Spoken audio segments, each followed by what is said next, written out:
Hello and welcome back to another video. In this problem, we're told during a certain week, Jan worked J hours each day for 3 days, and Noah worked N hours each day for 5 days. And we're asked, which of the following represents the total combined number of hours worked that week by Jan and Noah?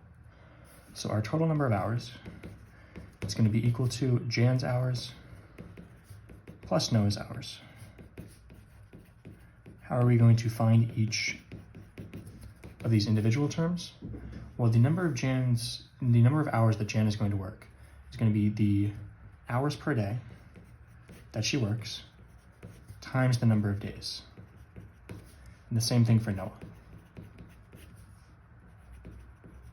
So this conversion rate is going to leave you with a number of hours.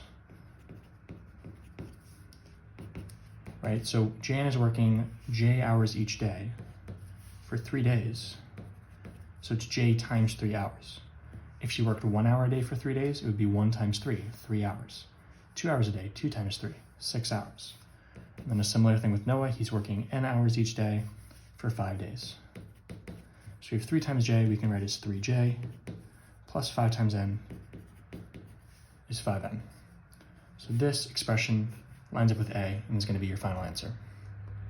As always, thank you for liking and subscribing, and I'll see you in the next video.